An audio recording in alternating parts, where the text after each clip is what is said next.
NATO's approach to defense innovation has undergone a transformation that mirrors the urgency of modern conflict. No longer confined to traditional cycles of research, development, and procurement that often span a decade, the alliance is now showing it can deliver practical battlefield technologies within mere months. This dramatic acceleration has been driven in large part by lessons drawn from Ukraine's war, where the pace of weapon adaptation is relentless and the cost of hesitation is measured in lives lost and territory conceded. The NATO Innovation Challenge, launched in 2017, has become the central vehicle for this shift, evolving from a competition into an operational tool that connects research institutions, startups, and established defense industries directly with the frontline realities of war. The 15th and 16th iterations of the Innovation Challenge, held in 2025, illustrate just how far NATO has moved from theoretical problem-solving to practical, deployable solutions. Russia's reliance on glide bombs in Ukraine underscored a crippling imbalance. Inexpensive munitions capable of bypassing air defenses were forcing defenders to expend costly interceptor missiles at unsustainable rates. This asymmetry required not just a better system, but an affordable one, scalable across multiple NATO members without bankrupting defense budgets. Alta Ares, a French company, won the spring edition with an artificial intelligence-enabled detection platform. By merging acoustic, radar, and visual data streams, it created a system capable of early threat identification and rapid response coordination. What made the solution particularly attractive was not only its technical sophistication, but also its ability to operate offline, ensuring resilience even in environments degraded by electronic warfare.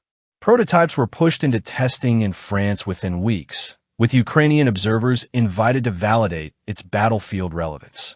Such a compressed timeline would have been unthinkable under NATO's traditional defense acquisition model, yet it has now become the new benchmark. Just months later, the Innovation Challenge pivoted to another pressing threat. Fiber-optic controlled first-person view drones, immune to electronic jamming and capable of striking with extraordinary maneuverability, emerged as a weapon that could undermine traditional counter-drone measures. The Tallinn edition of the challenge drew an unprecedented 162 submissions, including 42 from Ukrainian teams, testament to how deeply involved Ukraine's innovation sector has become in NATO's defense ecosystem. The winning entry came from KMB Telematics, which developed a modular radar system built from commercially available components. Its value lay in both affordability and adaptability, a design that frontline units could scale and modify without waiting for years of procurement. Ukrainian teams also excelled with solutions like adaptable weapon stations that were simple to build, quick to train on, and rugged enough for frontline conditions. This strong representation of Ukrainian innovation underscored how combat experience directly shapes NATO's priorities, infusing the alliance's efforts with immediate practicality rather than distant theory. At the heart of these challenges lies a common operational philosophy: the balance of sophistication and simplicity. NATO is deliberately favoring lightweight, modular, and cost-efficient designs over complex, prohibitively expensive systems that would take years to field. In the case of glide bombs, the alliance recognized that intercepting cheap weapons with million-dollar missiles was a losing proposition. The solution had to be affordable, scalable, and capable of operating alongside existing air defense systems. Against fiber-optic drones, NATO acknowledged that traditional counter-drone technologies, often based on jamming, were becoming obsolete. The only viable answers were those that could be assembled rapidly, deployed flexibly, and adapted continuously. By prioritizing such criteria, NATO ensures its innovation pipeline produces not only advanced technologies, but ones that soldiers can actually use in the chaos of high-intensity conflict. The speed of adaptation is as strategically important as the technologies themselves. In previous decades, defense innovation was largely about superiority in hardware, longer-range missiles, more advanced fighter jets, or heavily networked command systems. Today, the paradigm has shifted. Adversaries are iterating on the battlefield in real time, And the decisive factor is no longer who has the best equipment on paper, but who can adapt faster. By compressing development cycles from years to months, NATO signals that it is prepared to match and counter emerging threats as they appear. This not only strengthens the defensive posture of the alliance, but also communicates a deterrent message. Any new tactic or weapon deployed against NATO forces will be met with a rapid, effective response. The operational implications are matched by strategic ones. The innovation challenge demonstrates NATO's determination to integrate Ukrainian combat lessons directly into its structures, creating a feedback loop where frontline realities guide multinational innovation. Involving Ukrainian observers and innovators is more than symbolic. It ensures that solutions are shaped by those who face the threats daily. This approach builds resilience across the alliance by ensuring that defensive tools are not only technologically impressive, but field-tested under conditions of actual war. Furthermore, by drawing on contributions from startups and smaller companies, NATO broadens the innovation pool beyond traditional defense giants, capturing fresh perspectives and accelerating experimentation. The collaborative structure of the Innovation Challenge also highlights a deeper cultural change within NATO.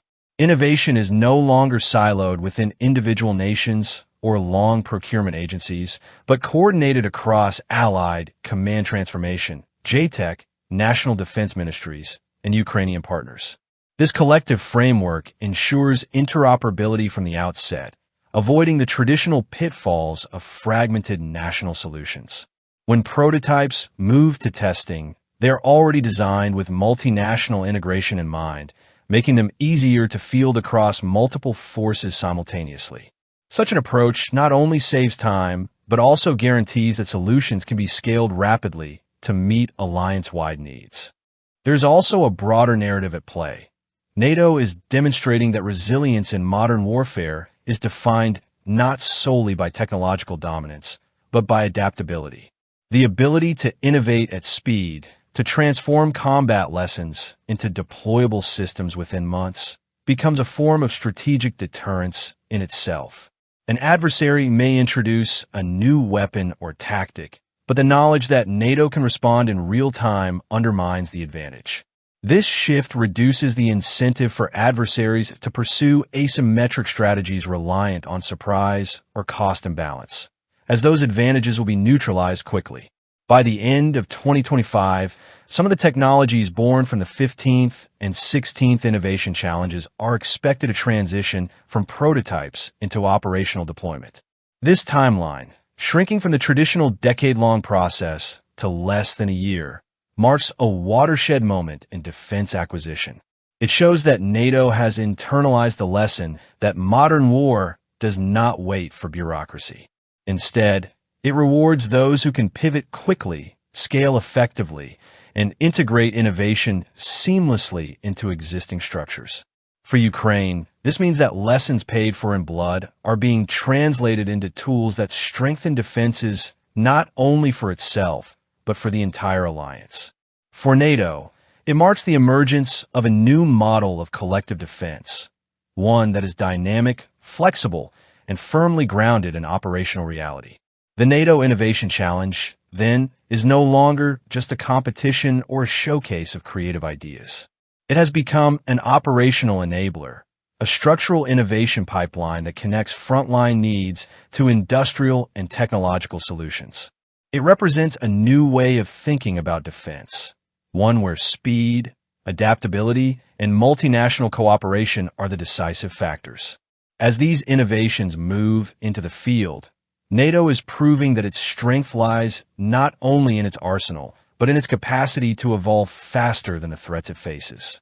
In an era where wars are defined by rapid technological shifts and asymmetric strategies, that ability to adapt may well be the most important weapon the alliance possesses.